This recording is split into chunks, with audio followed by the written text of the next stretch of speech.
আসসালামু আলাইকুম রহমতুল্লাহি ওবরকাতুহু। সম্মানিত দর্শক, আপনারা অনেকেই পত্রপত্রিকায় দেখেছেন, সামাজিক মাধ্যমে শুনেছেন। তারপর আমি বলছি, শেখ হাসিনাকে স্টপ করার জন্যে বা শেখ হাসিনার তৎপরতা বন্ধ করার জন্যে তিনি দিল্লিতে বসে বাংলাদেশে যে সকল তৎপরতা চালাচ্ছেন, তার নেতাকর্মীদের সঙ্গে যেভাবে যোগাযোগ রক্ষা করছেন, তা সরকারের জন্য রীতিমতো বিব্রতকর, বিপজ্জনক এবং বিরক্তিকর। আর এই বিরক্তিকর কর্মকাণ্ড ঠেকানোর জন্য দুটি গুরুত্বপূর্ণ অ্যাপ, সেই গুরুত্বপূর্ণ দুটি অ্যাপ, একটার নাম হলো বোটিম আর একটা হলো টেলিগ্রাম। এই দুটো অ্যাপ বাংলাদেশে বন্ধ করার জন্য সরকার সিদ্ধান্ত নিয়েছে। কখন? সামনে যখন নির্বাচনের তফসিল ঘোষণা করা হবে, ওই তফসিল ঘোষণার পরে বা কাছাকাছি সময়টিতে। এটা হলো সরকারি সিদ্ধান্ত। এখন আগামী দিনে এটা হবে কি হবে না, এটা সম্ভব কি সম্ভব না, সেটা পরের বিষয়। এর কারণ হলো যে সামাজিক মাধ্যমগুলো এখন আমরা ব্যবহার করছি, সেটা ফেসবুক বলেন, টুইটার বলেন, টেলিগ্রাম বলেন, বোটিম বলেন, হোয়াটসঅ্যাপ, আরও অনেক কিছু, বাইডু, হাজার হাজার যাকে বলা হয় সফটওয়্যার রয়েছে, যে সফটওয়্যারগুলো অন্তত 20 থেকে 25টি তাদের বিকল্প ব্যবস্থা রয়েছে। সেই ব্যবস্থার মাধ্যমে আপনি ব্যবহার করতে পারেন। খুব মানে চীনের মতো খুব স্ট্রং, যাকে বলা হয় চীন এবং ইসরায়েলের মতো খুব স্ট্রং যদি প্রতিষ্ঠান না থাকে, তাহলে এই ধরনের সামাজিক মাধ্যমগুলো ব্যবহার বন্ধ করা আসলে অসম্ভব একটা বিষয়। আমাদের দেশে আওয়ামী লীগ জামানাতে বেশ কয়েকবার ইউটিউব বন্ধ করার চেষ্টা করা হয়েছে, ফেসবুক বন্ধ করার চেষ্টা করা হয়েছে, কিন্তু আলটিমেটলি সেগুলো পারা যায়নি। ভিপিএন চালু করে অনেকেই সেটা ব্যবহার করেছেন এবং সেই ভিপিএন যখন চালু ছিল তখন পুরো পরিস্থিতি আওয়ামী লীগের জন্য আরও খারাপ হয়ে গিয়েছিল। অন্যদিকে যখন এই জুলাই আগস্ট বিপ্লব চলছিল, তখন বেশ কয়েকদিনের জন্য ইন্টারনেট বন্ধ করে দেওয়া হয়েছিল এবং সেই ইন্টারনেট বন্ধ করে দেওয়ার কারণে জনরোষ 100 গুণ বেড়ে গিয়েছিল এবং ইন্টারনেট মন্ত্রী অর্থাৎ তথ্য এবং যোগাযোগ মন্ত্রী যিনি ছিলেন, জনাব জুনায়েদ আহমেদ পলক, তার জীবনে রীতিমতো গজব নেমে আসে এই সিদ্ধান্তটির কারণে। অনেকের সঙ্গে তার সম্পর্ক নষ্ট হয়ে যায় এবং তিনি এই মুহূর্তে যে দুর্ভোগ এবং দুর্দশার মধ্যে পড়ছেন এবং তার বিরুদ্ধে যে সকল ব্যবস্থা অভিযোগ আনা হয়েছে এবং অনেকের সঙ্গে তার যে ব্যক্তিগত সম্পর্ক ছিল, সেই সকল সম্পর্ক নষ্ট হয়ে গেছে কেবলমাত্র ইন্টারনেট বন্ধ করে দেওয়ার কারণে। তো বাংলাদেশে আর কোনোদিন ইন্টারনেট বন্ধ হবে না। মানুষ অবাধ তথ্য প্রযুক্তির সঙ্গে যুক্ত থাকবে, এই স্লোগান ডক্টর মোহাম্মদ ইউনূস প্রথম দিন থেকে দিয়ে আসছেন এবং এই কাজটি নিরবচ্ছিন্নভাবে করার জন্যে তিনি স্যাটেলাইট প্রযুক্তির, অর্থাৎ মহাকাশ থেকে যে ইন্টারনেট চালু হয়, সেই স্টারলিংক, পৃথিবীর সবচেয়ে ধনী ব্যক্তি ইলন মাস্ক, সেই স্টারলিংক ইলন মাস্কের কোম্পানি, তাদেরকে একেবারে ঝড়ের গতিতে বাংলাদেশে ব্যবসা করার অনুমতি দেওয়া হয়েছে এবং এখন স্টারলিংক চলছে। দ্বিতীয় যে বিষয়টি আরও কৌতূহলোদ্দীপক, সেটা হলো স্টারলিংক কর্তৃপক্ষ সিদ্ধান্ত নিয়েছে যে এই মুহূর্তে তাদের যে রিজিওনাল হেডকোয়ার্টার রয়েছে, এশিয়াতে রিজিওনাল হেডকোয়ার্টার সিঙ্গাপুরে রয়েছে, তারা সেই রিজিওনাল হেডকোয়ার্টার সিঙ্গাপুর থেকে বাংলাদেশে আনতে চাচ্ছে এবং এজন্য তারা জমি বরাদ্দ চেয়েছে। আপনারা জানেন যে এই ধরনের একটি প্রতিষ্ঠানকে বাংলাদেশে স্থান দিতে হলে অনেক জমি দরকার এবং এর সঙ্গে রেডিয়েশন থেকে শুরু করে আরও অনেক কিছু জড়িত। অর্থাৎ স্টার্লিংয়ের যে জন্য যে ভূমি ব্যবহৃত হবে, সেই ভূমির সঙ্গে তাদের যে স্যাটেলাইট রয়েছে, সেই স্যাটেলাইটের সরাসরি যোগাযোগ থাকবে। এটা এতটা অত্যাধুনিক প্রযুক্তি, যে প্রযুক্তি ইউরোপ আমেরিকাতে স্টার্লিং ছাড়া অন্য কোনো কোম্পানি এখন পর্যন্ত করতে পারেনি। Starlink is only one company. তো সেই কোম্পানি তাদের যেখানে গ্লোবাল হেডকোয়ার্টারের পরে যেটা রিজিওনাল হেডকোয়ার্টার এশিয়াতে, সেটা তারা বাংলাদেশে আনতে চাচ্ছে। এখন এটাতে আপনি খুশি হবেন না বেজার হবেন, এটা আমি অন্ততপক্ষে এই মুহূর্তে বুঝতে পারছি না। কিন্তু আমি যেটা বুঝতে পারছি যে বাংলাদেশের আকাশ, বাতাস, মাটি সব কিছু ওপেন করে দেওয়া হচ্ছে সকলের জন্য। পৃথিবীর যে কোনো প্রান্ত থেকে যে কোনো মানুষ বাংলাদেশের যে কোনো খবর, যে কোনো এলাকার কার প্রাইভেসি সবকিছু তারা জানতে পারবে। আপনারা জানেন যে ইন্টারনেটের কতগুলো মোশন রয়েছে, যেমন কতগুলো ভীষণ রয়েছে। গভীর রজনীতে, অমাবস্যার রাতে, যেখানে আপনি কিছুই দেখতে পান না, কিন্তু গুগলের সেই যে প্রযুক্তি রয়েছে নাইট ভিশন, গভীর রাতিতে আপনি একেবারে দিনের আলোর মতো যে কোনো শহরের বাড়ির দৃশ্য আপনারা ধারণ করতে পারবেন। আপনার হাতে যদি একটা মোবাইল ফোন থাকে এবং আপনার সেই মোবাইল ফোনটা যদি ইভেন বন্ধও থাকে, আধুনিক প্রযুক্তির গুগলের মোবাইল ফোন যদি বন্ধ থাকে বা আইফোনের ফোনটি যদি বন্ধ থাকে, পাশে রেখে দিয়েছেন, তো ওটার মধ্যে এমন প্রযুক্তি সেট করা রয়েছে যে আপনি পাশে বসে যে সকল কথাবার্তা বলছেন সেটা ওই টেলিফোন রেকর্ড করতে পারছে। এবং এখন এমনও প্রযুক্তি এসে গেছে যেটা আমি জানি না, এই যে আমি এখন একটা ঘরের মধ্যে বসে কথাবার্তা বলছি, তো সেই প্রযুক্তি রয়েছে যে এই ঘরের মধ্যেও থেকে আমার পুরো ভিডিও ফুটেজ চালু, মানে ভিডিও ফুটেজ গ্রহণ করার মতো প্রযুক্তি এখন বিশ্বের অনেক দেশের হাতে রয়ে গেছে। ফলে আপনার জীবনে প্রাইভেসি বলতে এই মুহূর্তে কোনো কিছু নেই, এবং সেই প্রাইভেসি নেই সেই ক্ষেত্রে যে ইন্টারনেট কোম্পানিগুলো রয়েছে তার মধ্যে শীর্ষে হলো স্টারলিংক, এবং আমরা সেই স্টারলিংকে বাংলাদেশে ঢুকতে দিয়েছি ডক্টর মোহাম্মদ ইউনূসের বদান্যতায়। তো তিনি সেটা করবেন, মানে আলটিমেটলি প্রথম অংশটি করেছেন, স্টারলিংকে ব্যবসা করার অনুমতি দিয়েছেন। আর দ্বিতীয়টি হলো যে তিনি যদি দীর্ঘমেয়াদে বা আরও কিছুদিন ক্ষমতায় থাকতে পারেন, তাহলে স্টারলিংকে পরিপূর্ণভাবে বাংলাদেশে ব্যবসা করার জন্য জায়গা দিতে পারেন। তার সঙ্গে তার গ্রামীণ টেলিকমিউনিকেশনের শেয়ার থাকতে পারে, তিনি নিজেও তার শেয়ার হোল্ডার হতে পারেন, ইত্যাদি নানা কিছু আমরা দ্বিধার্থে বলতে পারি যে এটা তার পক্ষে সম্ভব। তো এই যখন সরকারের উদারতা সব কিছু ওপেন করে দেওয়া, তো সেখানে শেখ হাসিনার যে যোগাযোগ, সেই যোগাযোগকে বন্ধ করে দেওয়ার জন্য সরকার যে ব্যবস্থা নিয়েছে সেটা এটার সঙ্গে মানানসই হয় না। এটা গেল এক। ২ নম্বর হলো যে প্রযুক্তি এখন এমন একটা জায়গায় চলে গেছে, আপনি টেলিগ্রাম এবং যে আরেকটি প্রতিষ্ঠান যেটিকে বলা হচ্ছে বটিম, এই দুটো প্রতিষ্ঠান দুবাইয়ের মতো জায়গাতে অত্যন্ত জনপ্রিয় এবং তারা চলছে। সেই বটিমকে এবং টেলিগ্রামকে আপনি বন্ধ করবেন, এটি সম্ভব হবে না। ২ নম্বর হলো যে যদি হোয়াটসঅ্যাপে কথাবার্তা হয়, যদি নর্মাল টেলিফোনে শেখ হাসিনা তার কর্মীদের সঙ্গে কথা বলেন, যদি স্কাইপেতে কথা বলেন, যদি ফেসবুকের যে মেসেঞ্জার, সেই মেসেঞ্জারে কথা বলেন, কিংবা এখন অনেকগুলো প্রাইভেট কোম্পানি রয়েছে যারা নিজেরা অন্ততপক্ষে ৫,০০০ বর্গ কিলোমিটার এলাকা, আবার বলছি ৫,০০০ বর্গ কিলোমিটার এলাকার মধ্যে রেডিও নেটওয়ার্ক গড়ে তুলতে পারে। অর্থাৎ ওয়াকিটকির মাধ্যমে তারা কথা বলতে পারে নিজেদের মধ্যে, বাইরের কোনো লোক সেটা ধরতে পারবে না। এবং এই ওয়াকিটকি বাংলাদেশে পাওয়া যাচ্ছে এখন, অ্যাভেলেবল। আপনি এটা নিয়ে, আপনার হাতে একটা ওয়াকিটকি থাকবে, আপনি এটা নিয়ে চলে যাবেন ৫,০০০ কিলোমিটার দূরে। বাংলাদেশ থেকে ৫,০০০ কিলোমিটার দূর কত দূর হবে আপনারা এটা হিসাব করেন তো। সাহারা মরুভূমিতে আপনি চলে যেতে পারবেন। সেখানে বসে আপনি হ্যালো, মাইক টেস্টিং 1 2 3 4 5 0 সাংকেতিক ভাষা আপনি তার সঙ্গে কথাবার্তা বলতে পারবেন, কোনো প্রযুক্তি আপনি ধরতে পারবেন না, এটা বাংলাদেশে অ্যাভেলেবল। এরপরে বাংলাদেশে এখন যে ড্রোন প্রযুক্তি চলে আসছে, আপনি একটা ড্রোন দিয়ে, ক্ষুদ্র একটা ড্রোন দিয়ে, সেই ড্রোনের মাধ্যমে আপনি সিম কার্ড ব্যবহার করে হোক, স্টারলিংয়ের প্রযুক্তি ব্যবহার করে হোক, অন্য কোনো সফটওয়্যার ব্যবহার করে হোক, আপনি পুরো ভিডিও অডিও ক্যাপচার করে আপনি কনফারেন্স করতে পারবেন। কাজেই শেখ হাসিনা যে কর্মকাণ্ডগুলো করছে, সেই কর্মকাণ্ডগুলো আপনি প্রযুক্তি দিয়ে, আপনার ক্ষমতা দিয়ে, আপনার শক্তি দিয়ে আপনি বন্ধ করতে পারবেন না। এটা একটা নির্বুদ্ধিতা।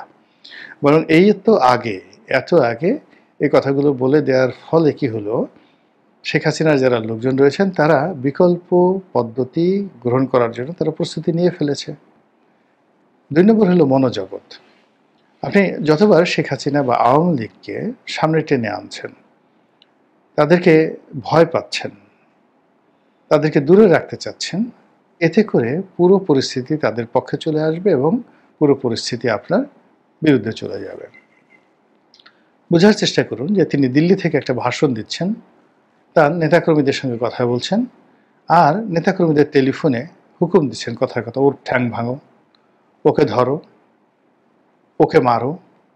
তোমরা যখন মিছিল করতে যাও, সেই মিছিল করতে যাওয়ার পরে তোমরা 1000 লোক মিছিল করো, পিছন থেকে 4-5 জন লোক মব করছে, তারপরে সেই মব লোকগুলো তোমাদেরকে ধরছে, মারছে, তোমরা ফিরে দাঁড়িয়ে তাকে কেন উদ্ধার করতে পারো না, যারা মব করছে তাদের কেন মারতে পারো না? এই কথাগুলো তো তিনি বলছেন। আচ্ছা, এই কথাগুলো তো আপনিও বলতে পারেন বা আপনিও তো বলবেন, যে কোনো লোকই বলবে। এখন সেই কথা বলার জন্য তিনি তার নেতাকর্মীকে উজ্জীবিত করার জন্য এই কথাগুলো তিনি বলবেন এবং আপনি কোনো অবস্থায় তাকে বন্ধ করতে পারবেন না। বরং আপনি তার এই কথা যদি ভয় পেয়ে যান, তাহলে আগামীতে যেটা হবে, ওই যে যারা মব করছে আপনার পক্ষে, তারা ভয় পেয়ে যাবে, আর যারা মিছিল করছে তারা আরও শক্তিমত্তা পেয়ে যাবে এবং কৌশল পেয়ে যাবে। এটা হলো দুনিয়ার একটা স্বাভাবিক নিয়ম, যে কাজগুলো আপনি করছেন। তৃতীয়ত, কেন বারবার কথায় কথায় সরকার, বিরোধী দল, পত্র পত্রিকা থেকে শুরু করে সব জায়গাতে শুধু শেখ হাসিনা, শেখ হাসিনা, শেখ হাসিনা, এর বাইরে কেন কথা নেই? কেন আপনি আপন কর্মে নিজেকে ব্যস্ত রাখতে পারছেন না? কেন আপনার আত্মবিশ্বাস প্রবল হচ্ছে না যে আপনি যে কাজগুলো করছেন সে কাজের কারণেই আপনি নন্দিত হবেন, প্রশংসিত হবেন, আর সেই কাজের ফলে দেখা গেল যে শেখ হাসিনা তিনি নিন্দিত হবেন এবং তাকে কেউ পছন্দ করবে না? কেন আপনার এই জিনিসগুলো হচ্ছে না আপনার মধ্যে? তারপরে যেটা হচ্ছে সেটা হলো যে শেখ হাসিনা তো এখানে একক কোনো ব্যক্তি নন। তিনি এখন ৭৯ বছর বয়সী একজন ভদ্রমহিলা। ৭৯ বছর বয়সে একটা পুরুষের অনেকগুলো অর্গান, যাকে বলা হয়, অ্যাক্টিভ থাকে। ৭৯ বছর বয়সে ইচ্ছা করলে সে সন্তান উৎপন্ন করতে পারে, ৭৯ বছর বয়সে সে যুদ্ধ করতে পারে, আরও অনেক কিছু করতে পারে। কিন্তু ৭৯ বছর বয়সে একটা রমণীর জন্য সত্যিকার অর্থে তার অনেকগুলো শারীরিক জটিলতা দেখা দেয়। তো সেক্ষেত্রে শেখ হাসিনাকে ৭৯ বছর বয়স থেকে আপনি কেন তাকে ৩৯ বছর বয়সে নামিয়ে আনছেন, তাকে উদ্দীপিত করে তাকে, যাকে বলা হয়, তার যে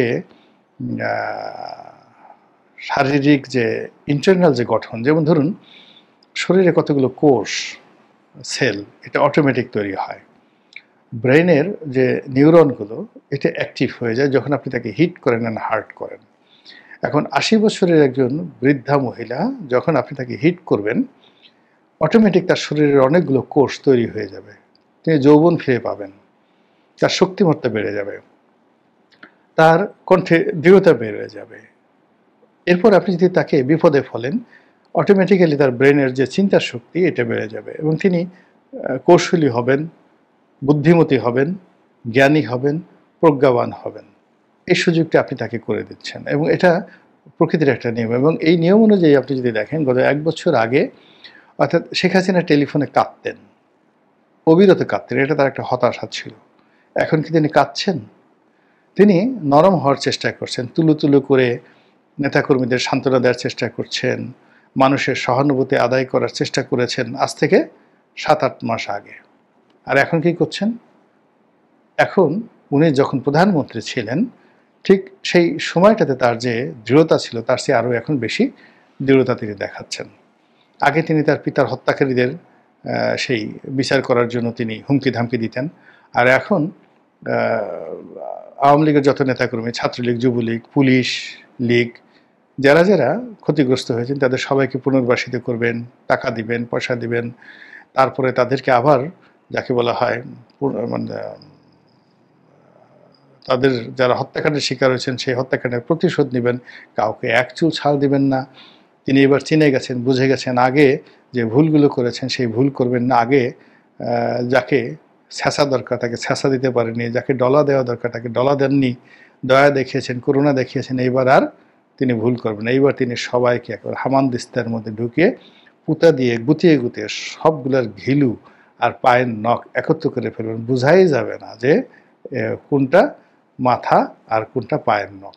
এইরকম তিনি প্রতিহিংসা ছড়াচ্ছেন এবং এই কথাগুলো শুনে তার নেতাকর্মী যারা আছে তারা বলে যে হ্যাঁ, নেতা তো এরকমই দরকার, এরকম শক্তিশালী নেতা দরকার এবং দুর্বল নেতা দিয়ে তো হবে না। তো এই কাজগুলো সরকার করে দিচ্ছে, করে দিয়ে কি করছে তারা, যে নির্বাচনের একটা রোড ম্যাপ তৈরি করছে, সেই রোড ম্যাপকে যাকে বলা হয় আরও দূরে ঠেলে দিচ্ছে। একেবারে সর্বশেষ যেটা, সেটা হলো শেখ হাসিনাকে নিয়ে ভারতে একটা বিরূপ আলোচনা হতো যে তিনি ভারতের জন্য একটা লায়াবিলিটিস, কিন্তু তার সামগ্রিক কর্মকাণ্ড সাম্প্রতিক সময় অবস্থা দৃষ্টি মনে হচ্ছে তিনি ভারতের জন্য অপরিহার্য, এবং তিনি বাংলাদেশের অনেক জনগণের নিকট যখন এখন রিভার্স ক্যারেক্টারে চলে আসছেন, অর্থাৎ যখন তিনি পরাজিত হয়েছেন ওই সময়টিতে সবাই মনে করেছিল একটা আপদ গেছে, তিনি যখন ক্ষমতায় ছিলেন সবাই মনে করেছিল এর যাওয়া উচিত। এখন অনেকেই মনে করছেন যে এই বাংলাদেশে তার মতো একজন শক্তিশালী লোক দরকার রয়েছে, এই বাংলাদেশকে শাসন করার জন্য আসলে শেখ হাসিনারই দরকার। এই কথাগুলো কিন্তু এখন বলছে, আপনি বন্ধ করতে পারবেন না মানুষের বুককে, আপনি থাপড়াতে পারবেন, তারপরে দাঁত তুলে খুলে পড়তে পারবেন, আপনাকে পাড়াতে পারবেন, মপ করতে পারবেন, কিন্তু আপনি তো মানুষের হৃদয়ের মনের এই কথাগুলো বন্ধ করতে পারবেন। এই কথাগুলো অহরহ হচ্ছে। দ্বিতীয়ত, তাকে ক্ষমতাচ্যুত করার পেছনে ভারতের একটা গ্রিন সিগন্যাল ছিল। তো সেই গ্রিন সিগন্যাল থাকার পর তারা এই গত 1 বছরে তাদের রাষ্ট্রদূত বলেন, তাদের পররাষ্ট্র সচিব বলেন, বিভিন্ন অ্যাঙ্গেলে তারা ডক্টর মোহাম্মদ ইউনূস, বিএনপি, জামাত, জাতীয় পার্টি সবার সঙ্গে যোগাযোগ করে চেষ্টা করেছে যে আসলে তাদের স্বার্থগুলো সংরক্ষণ করা যায় এমন কাউকে ক্ষমতায় বসানো যায় কিনা। তো এত কিছু পরীক্ষা নিরীক্ষার পর তারা এখন বুঝতে পেরেছে যে শেখ হাসিনা ছাড়া তাদের কোনো বিকল্প নেই, আওয়ামী লীগ ছাড়া তাদের কোনো বন্ধু নেই। ফলে শেখ হাসিনাকে যদি একটা মনুমেন্ট, জাস্ট তার নামটা, কিচ্ছু করার দরকার নেই, কাজ তো করবে ভারতের কাজ তো করবে ভারতের লোকজন। তো এইরকম একটা মাস্টার প্ল্যান করে ভারত যে চক্রান্ত করছে এবং শেখ হাসিনাকে, আওয়ামী লীগকে অপরিহার্য মনে করছে, এই মনে করার পেছনে আপনি আমি এই বাংলাদেশে বসে সরকারের থেকে, সরকারের বাইরে থেকে এই যে খুঁচিয়ে খুঁচিয়ে শেখ হাসিনাকে ভারতের কর্তৃপক্ষের নিকট, কর্তা ব্যক্তির নিকট অপরিহার্য যে করে তুলছি, এই দায়গুলো আপনি আমি এড়াবো কী করে? অথচ 6-7 মাস আগে ভারতের অনেক রাজনীতিবিদ বলছেন যে শেখ হাসিনাকে বাংলাদেশে পাঠিয়ে দেওয়া হোক, তাকে বিচারের মুখোমুখি করা হোক, আমরা কেন ওই দায়িত্ব নিতে যাব? কিন্তু এখন তো সে কথা বলছে না।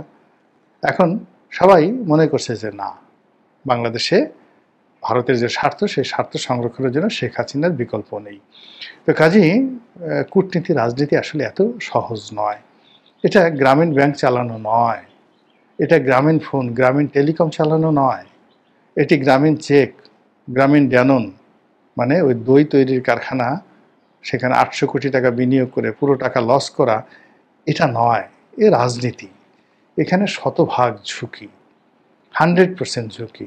এখানে 3 মাসের জন্য এমপি হয়েছে বা 1 বছরের জন্য এমপি হয়েছে অনেক লোকে। 2024-এর জানুয়ারি মাসে যারা সংসদ সদস্য হয়েছে আওয়ামী লীগের নতুন, আবার অনেকে স্বতন্ত্র সংসদ সদস্য হয়েছে আওয়ামী লীগের সাথে বিদ্রোহ করে, সেই মানুষগুলো দেখেন এখন লাথি গুঁতো খেয়ে পালিয়ে জায়গা জমি সম্পদ হারিয়ে একেবারে রাস্তার ফকির হয়ে গেছে। আওয়ামী লীগের লোকজন ধরেন, কিন্তু যারা আওয়ামী লীগের বিরুদ্ধে গেল, এমনকি আওয়ামী লীগ করেনি বা আওয়ামী লীগের সহযোগী ছিল, দেখেন তাদের জীবনটাও দুর্বিষহ হয়ে গেছে। This is politics. এখানে একবার কেউ ঢুকলে এখানে আর দ্বিতীয়বার ক্ষতিগ্রস্ত না হয়ে অথবা পুরো বেনিফিট না নিয়ে এখান থেকে ফিরে যাওয়া যায় না।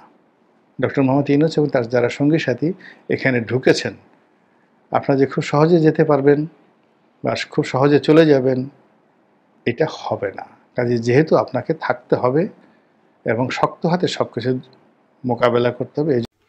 সুপ্রিয় দর্শক শ্রোতা, আসসালামু আলাইকুম। যে যেখানে আছেন ভালো থাকবেন সেটাই প্রত্যাশা করি। অস্থির বাংলাদেশের অস্থিরতা ক্রমান্বয়ে এত অবনতিশীল হচ্ছে যে এটাকে এখন সাংবাদিকরা প্রলাপ বলছেন, উন্মাদের বক্তব্য বলছেন, কেউ কেউ মন্তব্য করছেন যে এটা পাগলা গারদে পরিণত হয়েছে রাষ্ট্র প্রশাসন যারা চালাচ্ছে তারা। খোলামেলা সে কথাটাই বলি। ডক্টর মোহাম্মদ ইউনূসের প্রেস সেক্রেটারি একটি ইন্টারভিউতে বলেছেন যে ডক্টর মোহাম্মদ ইউনূস মেহেদী হাসান নামক একজন সাংবাদিকের সঙ্গে ইন্টারভিউ দিয়ে যে কথাটা বলেছেন এটা ট্রান্সলেট জাতীয় সমস্যা রয়েছে, অর্থাৎ অনুবাদের ক্ষেত্রে সমস্যা হচ্ছে। ডক্টর মোহাম্মদ ইউনূস কি বলেছিলেন? তিনি বলেছিলেন বাংলাদেশ আওয়ামী লীগ একটি বৈধ রাজনৈতিক দল, তাকে নিষিদ্ধ করা হয়নি, তার কার্যক্রমকে শুধুমাত্র স্থগিত রাখা হয়েছে, যে কোনো সময় সেটা প্রত্যাহার হয়ে যেতে পারে। এটা নিয়ে যখন তার প্রেস সেক্রেটারি শফিক সাহেবকে জিজ্ঞেস করলেন আর এক সাংবাদিক, তখন তিনি বললেন না, এটা ট্রান্সলেটে ভুল হয়েছে। উনি কথা বলেননি, এটা অনুবাদে ভুল হয়েছে। এখন ডক্টর ইউনূস দীর্ঘদিন বিদেশে থাকেন, ইংরেজিতে কথা বলতে স্বাচ্ছন্দ্য বোধ করেন। তিনি পরিষ্কারভাবে বলেছেন Awami League was not band for timing. Awami লীগকে তার কার্যক্রম বন্ধ রাখা হয়েছে এবং যে কোনো সময় তুলে নেওয়া হতে পারে। এর সঙ্গে একমত নন তার প্রেস সেক্রেটারি। তিনি খুবই ক্ষুব্ধ হয়েছেন, সম্ভবত তার একেবারে আতে ঘালে গেছে যে কেন বস এমন কথা বললেন কেন। এই জন্য প্রেস সেক্রেটারি বলছে না, এটা অনুবাদে ভুল হয়েছে, ট্রান্সলেশনে ভুল হয়েছে। উনি কথা বলেন নাই আওয়ামী লীগ ব্যান্ড। এটা নিয়ে গণমাধ্যমে আলোচনায় সাবেক সংসদ সদস্য এবং গণমাধ্যমের খুবই জনপ্রিয় একজন আলোচক গোলাম মাওলা রনিকে জিজ্ঞাসা করেছেন সঞ্চালক এই বিষয়ে। রনি বলছেন যে কখনো কখনো উত্তাপ বেড়ে গেলে ধাতব জাতীয় পদার্থ গলে যায়, আবার ক্ষমতার উত্তাপ পেলে অনেকে দিককুল হারিয়ে যান। আর একটা প্রসঙ্গে দেখলাম আরেকজনে বলছেন যে সরকারি নির্বাহীতে যারা দায়িত্বরত আছেন তারা কি পাগলের মতো প্রলাপ বকছেন, এখন কি সবই একটা পাগলা গারদে পরিণত হলো কিনা, এমন প্রশ্ন তিনি রেখেছেন। দর্শক শ্রোতা, আপনারা বুঝতে পেরেছেন ইউনূস মেহেদীকে বলছেন আওয়ামী লীগ একটি বৈধ সংগঠন, আওয়ামী লীগকে ব্যান্ড করা হয়নি, তার কার্যক্রম স্থগিত রাখা হয়েছে, যে কোনো সময় এটা প্রত্যাহার হয়ে যেতে পারে। তার প্রেস সেক্রেটারি বললেন না না না, এটা ঠিক, উনি এটা ঠিক বলেন নাই। আবার তার চেয়ে এক ধাপ এগিয়ে গেলেন তার আর এক উপদেষ্টা আসিফ নজরুল ওরফে মোহাম্মদ নজরুল ইসলাম। তিনি বলছেন প্রত্যাহার তো হওয়ার প্রশ্নই ওঠে না, নির্বাচনের পরে প্রত্যাহার হবে না, ভাবটা যেন কোনোদিনই প্রত্যাহার হবে না। এখন অথরিটিকে ইউনূস নাকি ডাস্টবিন শফিক নাকি এক এক সময় এক এক কথা বলা আসিফ নজরুল ওরফে মোহাম্মদ নজরুল ইসলাম, এক একজনে এক এক কথা বলতেছেন। আবার দেখবেন ডক্টর ইউনূস ক্ষমতায় যাওয়ার পরপরই তিনি একটা সমাবেশে বলছিলেন মানুষ ভোট দিতে পারে না, ভোটের অধিকার হচ্ছে তার চেয়ে সবচেয়ে মূল্যবান বিষয়, সেটাকে ইনশিওর করতে হবে। আবার তিনি লন্ডনে আসার পরে চাতাম হাউসে বিবিসির সাংবাদিকের ইন্টারভিউতে বললেন অন্য কথা। তিনি বলছিলেন যে আপনি সময় ক্ষেপণ করছেন কেন। ইউনূস বলছেন যে কিছু ডেভেলপমেন্ট কাজ এগুলো তো সেরে যেতে হবে। ওই সাংবাদিক বললেন যারা ভোট পেয়ে নির্বাচিত হবে এটা তাদের উপর ছেড়ে দিচ্ছেন না কেন। ইউনূস বললেন না না না না না না না, ভোটারদের বিশ্বাস করা যাবে না, ও টাকা পেলে ভোট দিয়ে দেয়, এই ভোটারদের উপর নির্ভর করা যাবে না। মাত্র কদিন আগে বললেন ভোটারদের সবচেয়ে মূল্যবান সম্পদ হচ্ছে তার ভোট, তিনি ভোটাধিকার দিয়ে মানুষকে নির্বাচিত করবেন, এই অধিকার পূর্বে লঙ্ঘিত হয়েছিল, তাদের ভোটাধিকার নিশ্চিত করব। আবার সেই একই ব্যক্তি লন্ডন এসে বলছেন ভোটারদের বিশ্বাস করা যাবে না, ওরা টাকা খেয়ে এদিক ওদিকে ভোট দিয়ে দেয়, ওদের উপর নির্ভর করে কিছু রাখা যাবে না। দর্শক শ্রোতা, বিষয়টাকে কেমন ভাবে দেখছেন? আবার এই ডাস্টবিন নামক শফিক, যার নামের সঙ্গে ডাস্টবিন শব্দটা যুক্ত হয়েছে, তিনি বলছেন ফেব্রুয়ারির পরে একদিনের জন্য আমরা ক্ষমতায় থাকবো না, পৃথিবীর কোন শক্তি নাই যে একদিনের জন্য ক্ষমতায় রাখতে পারে। কিন্তু তার বস ডক্টর মোহাম্মদ ইউনূসের অভিলাষ ইতোমধ্যে পরিষ্কার হয়ে গেছে। তিনি বলছেন জনগণ তো বলে আমাকে আরো 5 বছর 10 বছর 50 বছর থাকতে, অর্থাৎ জনগণের দাবি আছে তাকে আরো 5, 10, 50 বছর থাকতে। ইউনূসের যে বয়স, তাতে যদি তাকে আরো 50 বছর রাখতে হয় তাহলে তো একজন বিজ্ঞানী বের করা দরকার যে বয়স বাড়াতে পারে। যদিও এ পর্যন্ত কেউ আর বয়স বাড়াতে পারেননি, এখন ইউনূসের জন্য এমন একটা বয়স বাড়াতে হবে, কারণ তার যারা বস, বড় একটি রাষ্ট্রের সাবেক রাষ্ট্রপতি, বিভিন্ন অর্গানাইজেশন, তারাও নিজেদের বয়স বাড়াতে পারেন নাই। এখন তার প্রেস সেক্রেটারি বলছেন ফেব্রুয়ারির পর একদিনও না, আর ইউনূস তার অভিলাষ ব্যক্ত করেছেন যে কেউ কেউ তো বলে 5 বছর 10 বছর 50 বছর আমাকে চায়। আবার ঢাকায় জাতীয় ঈদগাহ ময়দানে ঈদের নামাজের শেষে সাজানো একটি ফোরাম থেকে বলা হচ্ছিল আপনি থাকেন অনন্তকাল আপনাকে দেখতে চাই। ইউনূসের অভিলাষ কি বুঝতে বাকি আছে? যারা ইউনূসকে এনেছিলেন খাল কেটে কুমির আনার মতো কথা এখন যারা বলেন, এই হচ্ছে সেই ইউনূস। আরো একটি ইন্টারেস্টিং বিষয় আপনাদের সামনে আলোচনা করতে চাই। এই ডক্টর ইউনূস একবার বললেন যে আমি 5 তারিখের পূর্বে কিছুই জানতাম না, আর ইন্টারন্যাশনাল ক্রাইম ট্রাইব্যুনালে সাক্ষ্য দিতে যে তার কিংস পার্টির সভাপতি নাহিদ ইসলাম বললেন 4 তারিখে তো ওনার সঙ্গে আমার কথা হয়েছে। আবার তাদের আরেকজন মুখ্য সমন্বয়ক হান্নান মাসুদ, তিনি তো বললেন ওনার সঙ্গে তো আমাদের অনেক আগের থেকেই কথাবার্তা হতেছিল, কিভাবে কি করব। তাহলে ডক্টর ইউনূসের সঙ্গে হান্নান মাসুদ, তার পার্টির যে প্রধান নাহিদ ইসলাম, তাদের কথা আর ইউনূসের কথা তো মিলল না। আবার ইউনূস আমেরিকার ক্লিন্টন ফাউন্ডেশনে গিয়ে বললেন নাথিং ওয়াজ হ্যাপেন্ড সাডেনলি, অর্থাৎ হঠাৎ কিছু হয়নি, এটা মেটিকুলাস ডিজাইনের মধ্য থেকে সবকিছু করা হয়েছে, এবং ডিজাইনের মাস্টার মাইন্ড বলে মাহফুজ সাহেবকে মঞ্চে এনে পরিচয় করিয়ে দিলেন।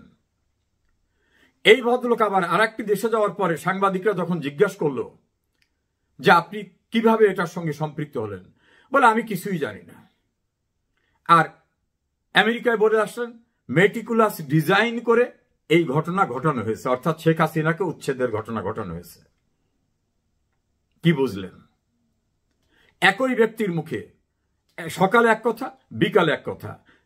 ক্লিন্টন ফাউন্ডেশনে যা বললেন, জাপানে গিয়ে বললেন তার উল্টাটা। বাংলাদেশে যেটা বললেন, ভোটারদের সবচেয়ে মূল্যবান ভোটাধিকার ফিরিয়ে দিয়ে তাদের মাধ্যমে তাদের প্রতিনিধি নির্বাচন করার ব্যবস্থা করতে হবে, লন্ডনের চাতাম হাউসে এসে বললেন ভোটারদের নির্ভর করা যায় না, ওদের বিশ্বাস করা যায় না। আবার তার উপদেষ্টারা বললেন ঠিক বিপরীত চিত্রের কথা। ইঙ্গিত দিলেন আসিফ নজরুল যে ট্রাইব্যুনালে মামলা চলতেছে, ওখানে তো ডিসিশন হতে পারে, মানে ট্রাইব্যুনালকে দিয়ে উনি আইন উপদেষ্টা আওয়ামী লীগের বিরুদ্ধে একটা জাজমেন্ট দেওয়াবেন, এটা পরিষ্কারভাবে উনি কথা বললেন। 21 আগস্টের গ্রেনেড হামলার পরে উনি তৎকালীন ইন্ডিপেন্ডেন্টের সঞ্চালক খালেদ মহিউদ্দিনকে ইন্টারভিউ দিয়ে বলেছিলেন এই 21 আগস্টের দায় বিএনপি অস্বীকার করতে পারে না, এ দায় তাদের। একই ব্যক্তি 21 আগস্ট মামলায় সমস্ত সাজাপ্রাপ্তদের খালাসের ব্যবস্থা করাবার পরে তিনি বললেন ন্যায় বিচার নিশ্চিত হয়েছে। কোনটা সঠিক? বঙ্গবন্ধু এবং শেখ হাসিনার উপরে ভূয়সী প্রশংসা করা ইউনূস যখন তাদের চ্যাপ্টারকে ক্লোজ করা শুধু না, নগ্নভাবে তার বিরোধিতা করেন, তখন অনেকে প্রশ্ন করেন ঘটনা কি? এই তো সেই ইউনূস, তিনি বলছিলেন বাংলাদেশকে তিনি উন্নয়নের নহরে বইয়ে দেবেন, তিনি বলছিলেন দারিদ্রতা দূর করে দেবেন, আর এখন ভয়াবহ দারিদ্রতার কবলে বাংলাদেশ। এই তো তার উপদেষ্টা আসিফ নজরুল, যিনি বলেছিলেন 26 লক্ষ ভারতীয়রা চাকরি করতেছে বাংলাদেশে। ক্ষমতাসীন হওয়ার পরে খালেদ মহিউদ্দিন ঠিকানায় তাকে যখন প্রশ্ন করলেন, তখন বললেন তখন তো আমি উপদেষ্টা ছিলাম না। কত বড় ভণ্ড, কত বড় জোচ্চোর, কত বড় হিপোক্রাট! তাহলে শপথ নিয়ে কথা একরকম হবে, শপথের বাইরে গিয়ে কথা আর একরকম হবে।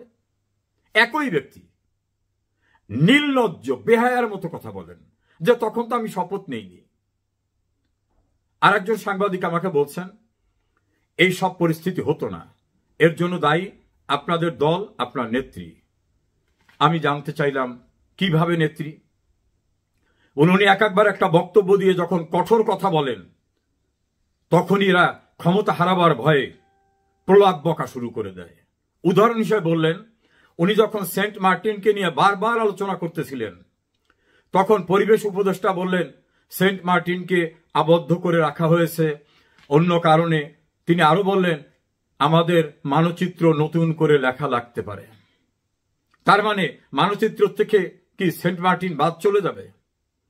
আবার শেখ হাসিনা যখন কঠোর ভাষায় বললেন অপরাধ যারা করতেছেন কাউকে ছাড় দেওয়া হবে না, সবার বিচার করা হবে, তখন এরা বলে যে আওয়ামী লীগকে ট্রাইব্যুনালের মাধ্যমে বিচার করে কিভাবে নিষিদ্ধ করা যায়, তারপর তড়িঘড়ি করে একটা রায় দিয়ে শেখ হাসিনার কিভাবে সাজা দেওয়া যায়।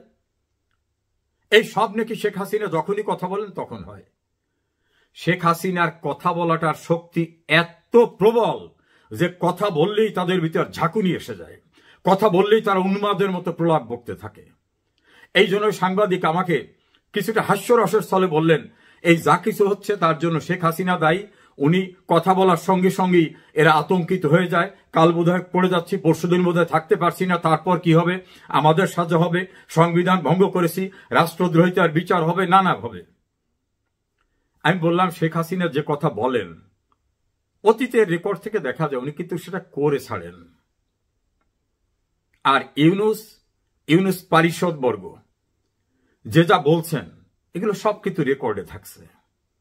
কিভাবে ইন্টারন্যাশনাল ক্রাইম ট্রাইব্যুনালকে ব্যবহার করে শেখ হাসিনা সহ অন্যদেরকে সাজা দেওয়ার ব্যবস্থা করছেন আসিফ নজরুল এবং তার সহযোদ্ধারা, ঠিক ৭১-এ যুদ্ধ অপরাধীদের বিচারের প্রতিশোধ নিতে, এগুলো কারোই বুঝতে বাকি নেই। রিটায়ার্ড করে 10 বছর আগে বাড়িতে চলে যাওয়া বিচারককে এনে চুক্তি ভিত্তিক নিয়োগ করে তাকে দিয়ে সবকিছু করাবার চেষ্টা, যুদ্ধ অপরাধীদের পক্ষের আইনজীবীদের প্রসিকিউশনে নিয়োগ করা, আসিফ নজরুল এ থেকে আপনার শেষ রক্ষা হবে? কারণ আপনি তো গণ আদালত সেই প্রক্রিয়ার ভিতরে ছিলেন, আপনার সেখানে বক্তব্যের ভিডিওগুলো এখনো আছে। আপনি তো মাওলানা দিলওয়ার হোসেন সাঈদের উপরে বড় আর্টিকেল লিখেছিলেন। এখন এত চামচামি করে কি পরিত্রাণ হবে? আপনার কি মনে হয় জামাত সব ভুলে যাবে? আপনাকে দিয়েই ব্যবস্থা করাচ্ছে, এর পরবর্তীতে আপনি ব্যবস্থার শিকার হবেন, সেদিন খুব দূরে না। তবে এই সাংবাদিকের কথার সঙ্গে আমি একমত যে ডক্টর ইউনুস, আসিফ নজরুল, তার পরিবেশ উপদেষ্টা, তার প্রেস সেক্রেটারি, এরা এখন উন্মাদের মতো হয়ে গেছে, প্রলাপ বকছে।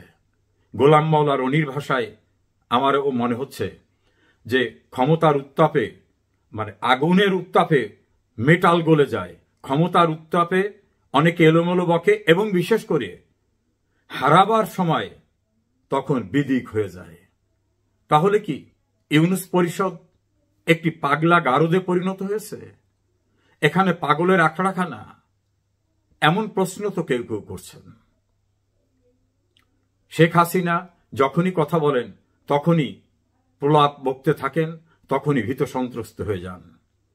একজন বিদেশে থাকা সঞ্চালক তো বলেছেন, গণমাধ্যম ব্যক্তিত্ব বলেছেন যে প্রধানমন্ত্রী শেখ হাসিনা যখনই সোচ্চার কথা বলেন তখন এরা ন্যাচারাল কলও কন্ট্রোল করতে পারেন না। আশা করি আমার কথাটা বুঝতে পেরেছেন। দেশটা এখন উন্মাদরাই পরিচালনা করছে, যেহেতু তাদের সাংবিধানিক কোনো ভিত্তি নাই, আইনগত ভিত্তি নাই। উন্মাদতা, এ জাতীয় কর্মকাণ্ড করার ভিতর থেকেই তো মবক্রেসি, সন্ত্রাস, নৈরাজ্য, এর ভিতর থেকেই তো টিকে থাকা। এর আয়ুষ্কাল খুব বেশি না, ধৈর্য ধরুন, খুব শিগগিরই পরিণতির জন্য অনেক কিছুই দেখতে পাবেন। আসসালামু আলাইকুম প্রিয় দর্শক, আমি গতকালকে বলেছিলাম যে আগামী কয়েকদিন আমি এই আগামী নির্বাচনে যে সমস্ত রাজনৈতিক দল অংশ নিতে যাচ্ছে তাদের অবস্থান, মানে নির্বাচনের মাঠে, রাজনীতির মাঠে আমার কাছে কেমন লাগছে সেই বিষয়গুলো নিয়ে আপনাদের সঙ্গে আমি একটু মত বিনিময় করব। এই যে মত বিনিময় করব, আমি চাইব যে এই আলোচনাগুলির পর আপনারা আপনাদের কমেন্টগুলো লিখবেন এবং এই কমেন্টগুলো নিয়ে আমরা পরে আবার আলোচনা করব। আজকে আমি জামায়াতে ইসলাম নিয়ে কিছু কথা বলতে চাই। বাংলাদেশ জামায়াতে ইসলাম, জামায়াতে ইসলাম আগামী নির্বাচনের জন্য আমার বিবেচনায় সর্বোচ্চ প্রস্তুতি নিয়েছে। যে কয়টা রাজনৈতিক দল আসন্ন নির্বাচনকে সিরিয়াসলি নিয়েছে, যে কয়টা রাজনৈতিক দল 2024-এর অগাস্টে হয়ে যাওয়া গণ অভ্যুত্থানকে একটা তাদের রাজনীতির ক্ষেত্রে একটা বড় প্রাপ্তি হিসেবে বিবেচনা করে সেই প্রাপ্তিকে কাজে লাগানোর জন্য মানে খুবই সিরিয়াসলি কাজ করছে, তার মধ্যে আমি মনে করব যে জামায়াতে ইসলাম একেবারে শীর্ষস্থানে আছে এবং তারা নির্বাচনের জন্য এখনই কেবল বলবো না, আমি আরো আগে থেকেই বেশ বড় ধরনের একটা প্রস্তুতি নিচ্ছে এবং যখন গত অগাস্টে যখন নাকি আওয়ামী লীগ সরকার পতন ঘটলো, সরকারের শীর্ষস্থানীয় লোকেরা পালিয়ে গেল যখন, সেই সময় কিন্তু কেউ জামাতকে মোটামুটি হিসেবই করেনি যে তারা ক্ষমতার জন্য একটা অন্যতম দাবিদার হবে। কিন্তু এখন কিন্তু সেই হিসাব না করার কোনো সুযোগ আর নাই। এখন তারা এমন একটা অবস্থায় পৌঁছেছে যে তাদেরকে হিসাব করতে হবে, তাদেরকে বিবেচনায় নিতে হবে। এই যে তাদেরকে বিবেচনায় নিতে পারার জন্য যে সবাইকে বাধ্য করা, সবার চিন্তার মধ্যে নিজেদেরকে স্থান করে নেওয়া, এটা টোটাল কাজটাই কিন্তু জামাতের একটা অর্জন। এটা কিন্তু এমনি এমনি হয়নি। জামাত তাদের রাজনীতির মাধ্যমে সেই জায়গায় চলে গেছে নিজেদেরকে নিয়ে। জামাত তার রাজনীতির অনেক কিছুতে পরিবর্তন এনেছে। আমি মনে করি এই পরিবর্তনগুলো জেনুইন নাকি নাটক সেটা হয়তো পরে দেখা যাবে। অনেকে নাটক মনে করে সন্দেহ করতে পারেন, তাও তো আমার কোনো আপত্তি নেই, কিন্তু পরিবর্তনগুলি কিন্তু দৃশ্যমান। শরিয়া আইন নিয়ে তারা কি করবে এটা এখনো ক্লিয়ার না। অনেকে যদিও বলে ফেলেন শরিয়া আইন, কিন্তু তাদের আচার আচরণে কিন্তু অনেক সময় মনে হচ্ছে তারা একটা ওয়েলফেয়ারের দিকে যাচ্ছে, মানে তারা কল্যাণমুখী একটা রাজনীতির দিকে যেতে যাচ্ছে। শরিয়া আইনের সঙ্গে কল্যাণমুখী রাজনীতির বিরাট কোনো বিরোধ আছে, সেটাও তারা মানতে কিন্তু অনেক সময় রাজি হচ্ছে না। তারা বলতে চাচ্ছে না এই দুটার মধ্যে কোনো বিরোধ নেই। এগুলিও কিন্তু আলোচনায় আসবে এবং আর মানুষকে অনেককে প্রভাবিত করছে। তবে তারা আরেকটা জিনিস কিন্তু দেখাচ্ছে যে জামাতের আগে একটা ছিল কি, যে একটা চরম মানে দক্ষিণপন্থী দল কেবল না, তারা নীতির পোস্টে একদম অটল ছিল এবং অনেক ক্ষেত্রে তারা কোনো ছাড় দিত না। এখন আমি মনে হচ্ছে তারা যেন কিছু ছাড়ও দেওয়ার চেষ্টা করছে। আমি এর মধ্যে দেখলাম তাদের যে সেক্রেটারি জেনারেল মিয়া গোলাম পরোয়ার খুলনাতে একটা প্রোগ্রাম উনি বলেছেন যে প্রয়োজনে জামাত ইসলাম 100 আসন ছেড়ে দেবে। মানে যে আলোচনাটা হচ্ছিল যে ইসলামী দলগুলোর মধ্যে একটা ঐক্য, এবং সে ঐক্যটা কিন্তু নির্বাচনী ঐক্য, নির্বাচনী সমঝোতা। মানে এটা কিন্তু যে জোট তা না, বাট নির্বাচনের জন্য যে তোমার আসনে আমি আমার প্রার্থী দিব না, আমার আসনে তুমি তোমার প্রার্থী দিবা না, তোমার যারা কর্মী আছে তারা আমাদের হয়ে কাজ করবে, আমাদের যারা কর্মী আছে তারা তোমাদের আসনে তোমাদের হয়ে কাজ করবে। এই যে একটা ঐক্য, নির্বাচনী ঐক্য, এই ধরনের একটা ঐক্যের দিকে জামাত কিন্তু যাচ্ছে। এবং মিয়া পরোয়ার বলেছেন যে ওনারা প্রয়োজনে 100 আসন তার জোটের যারা শরিক হবে, জোট মানে নির্বাচনী ঐক্যের যারা শরিক হবে তাদেরকে ছেড়ে দিবে। এটা কিন্তু একটা বড় রাজনৈতিক কৌশল। এই কৌশলের ফল কি হবে এটা বলা বড় কঠিন, কারণ বাংলাদেশে ইসলামী ভোট কিন্তু একদম কম নেই, এবং সেই ভোটগুলো যদি একত্রিত করা যায়, এমনিতেই ডাকসু এবং জাকসু নির্বাচনের পর জামাতের পক্ষে একটা জোয়ারের মতো এসেছে। কিন্তু এটা আপনার বাস্তবে উঠুক আর মানসিকভাবে উঠেছে কিন্তু। আবার বিভিন্ন প্রত্যন্ত অঞ্চলেও তাদের পক্ষে কিছু কিন্তু তারা কিছু কল্যাণমূলক কাজ করছে, এবং তারা নানা রকম চাঁদাবাজি দখলবাজির বিরুদ্ধেও কিন্তু তারা ইতিবাচক ভূমিকা রাখছে। অনেকে বলছেন তারা আওয়ামী লীগকে প্রশ্রয় দিচ্ছে, যদি দিয়েও থাকে সেটাও কিন্তু আলটিমেটলি তাদের পক্ষেই যাচ্ছে, বিশেষ করে ভোটের রাজনীতিতে। এটাও কিন্তু একটা বড় কথা। এসবের মধ্যে আরেকটা ঘটনা কিন্তু ঘটে যাচ্ছে, সেটা হলো জামাতের কিন্তু নেতৃত্বে পরিবর্তন আসছে ডিসেম্বরে। এটা অনেকে মাথায় রাখবেন। এখন নেতৃত্বে পরিবর্তনটা কিভাবে আসে? যেমন বিএনপি যদি কালকে বলে যে আমরা ইলেকশনের আগে আমরা আমাদের নিজেদের একটা কাউন্সিল করব, সবাই কিন্তু চোখ বন্ধ করে বলতে পারবেন যে সেই কাউন্সিলে মূল নেতা তারেক রহমানই হবেন। মানে বিএনপির গণতন্ত্রটা এরকম। যদি জাতীয় পার্টির গণতন্ত্র হয় সেখানেও একই রকম, সবাই বলতে পারবেন যে জিএমকেদের দল পথ ছাড়বেন না। কিন্তু জামাতের কিন্তু সেরকম নয়। জামাতের নির্বাচনটা বড় অদ্ভুত পদ্ধতিতে হয়। এখন যেটা মজলিসে শুরা আছে, এরা যারা আছেন জামাতের এমনিতে মেয়াদ হলো 3 বছর পর পর তাদের নেতৃত্বে পরিবর্তন আসে। সেই হিসাবে এবছরের ডিসেম্বরে জামাতের নেতৃত্বে একটা পরিবর্তন আসার কথা। যদি আসে 25শে ডিসেম্বরের মধ্যে তারা এটা প্রকাশ করবে বলে বলা হচ্ছে, এবং আসবেই। পরিবর্তন আসবে কিনা জানি না, হয়তো পুরনো নেতৃত্বে নতুন নেতৃত্ব হিসেবে আসতেও পারে, কোনো সমস্যা নেই। নিয়মটা হলো 3 বছর পর পর তাদের একটা কাউন্সিল হবে। এবার যেটা হচ্ছে নিয়মটা হলো তাদের যে মজলিসে শুরা আছে তারা 3 জনের একটা প্যানেল তৈরি করে দেয় যে এই 3 জনের প্যানেল থেকে কে আমির হবে। এবার অলরেডি এরকম মজলিসে শুরা যদ্দূর জানা গেছে 2টো প্যানেলের মতো দুটোর মতো প্যানেল আসছে। একটা প্যানেলে আছেন বর্তমান যিনি আমির আছেন তিনি, ডক্টর শফিকুর রহমান, এবং তার সঙ্গে আছেন নায়েবে আমির মুজিবুর রহমান এবং সাবেক ভারপ্রাপ্ত secretary general ATM Azharul Islam. আপনার আজহারুল ইসলাম সম্বন্ধে জানেন, যিনি কিছুদিন আগে কারামুক্ত হয়েছেন। উনি দীর্ঘদিন কিন্তু এই পুরো শেখ হাসিনার আমলে উনি কিন্তু ছিলেন, জেলখানায় ছিলেন, উনি মুক্তি পেয়েছেন। তো উনি দীর্ঘ সময় দলের জন্য স্যাক্রিফাইস করেছেন, উনি আসতে পারেন। আবার আরেকটা প্যানেলে সেখানে এটিএম আজহারুল ইসলামের পরিবর্তে আরেকজন নায়েবে আমির সৈয়দ আবদুল্লাহ মোহাম্মদ তাহেরের নাম শোনা যাচ্ছে। তো যেই হোক, তাহলে আমি এই 4 জন ধরি, এই 4 জনের মধ্যে কোনো একজন নতুন আমির হচ্ছেন। ডক্টর শফিকুর রহমান এর আগে 2বার আমিরের দায়িত্ব পালন করেছেন এবং খুব সফলভাবে কিন্তু দায়িত্ব পালন করেছেন। এবং নির্বাচনের আগেও আমি বলবো, আমি ওনাকে মানে জামাতের আমির হিসেবে খুবই স্মার্ট হিসেবে আমি পার্সোনালি বিবেচনা করি। ওনার কথাবার্তা মানে পরিমিতি বোধ অনেক সময় আমার কাছে বেশ ভালোই লাগে। তো উনিও থাকতে পারেন, আবার নাও থাকতে পারেন। এই নির্বাচনটা এমনভাবে হয়, এই যে একটা প্যানেল হলো, এই প্যানেলের লোকদেরকে সারা দেশে ওনাদের যে 1 লাখেরও বেশি রুকন সদস্য আছেন, তারাই কিন্তু ভোট দেন এই কাকে তারা আমির বানাবেন। এখন এই প্যানেলের মধ্যেই ভোট দিতে হবে তাও কিন্তু নয়, তারা প্যানেলের বাইরেও কাউকে ভোট দিতে পারেন। মানে এদের নেতা নির্বাচনটা হয় খুবই গণতান্ত্রিক প্রক্রিয়া। যদি সেভাবে হয় তাহলে নতুন যে নেতৃত্ব ডিসেম্বরে আসবেন, এসেই তারা কিন্তু ফেব্রুয়ারি নির্বাচন নিয়ে ব্যস্ত হয়ে পড়বেন, তাদের উপর একটা বাড়তি চাপ আসবে। এখন নতুন নেতৃত্ব জামাতের রাজনৈতিক যে আপনার যে গতি তাকে বাড়াতেও পারে, আবার বলা যায় না কমাতেও পারে। কি হবে এই নতুন নেতৃত্ব, সেটার উপর তার চেহারার উপর হয়তো অনেক কিছু নির্ভর করবে। তো আমার কেন যেন মনে হয় ডক্টর শফিকুর রহমানই থাকবেন, কারণ উনি এতদিন খুব ভালোভাবে দল চালাচ্ছিলেন। কারণ অন্য কোনো কারণ না থাকে তাহলে ওনাকে রাখতে পারে। আমি জানি না ওনারা এই 1 লাখ রোপণের মন তো আমি বলতে পারবো না, ওনারাই বলতে পারবেন। তবে যেটাই হোক, এটাই হবে এই নির্বাচনের জামাতের যে ফলাফল কি হবে না হবে সেটাকে এগিয়ে নেওয়া। আমি যে কথাটা বলে শেষ করব, আমি মনে করি যে জামাতে ইসলামের সৃষ্টির পর থেকে, তার জন্মের পর থেকে, সে পাকিস্তান আমল থেকে ধরি অথবা ব্রিটিশ আমল থেকে ধরি, জন্মের পর থেকে কোনো জাতীয় নির্বাচনে ভালো ফল করার যে বাস্তবতা, সেই বাস্তবতা এবার যে বাস্তবতা তৈরি হয়েছে, এতটা অনুকূল পরিবেশ জামাতে ইসলামী কখনো পায়নি।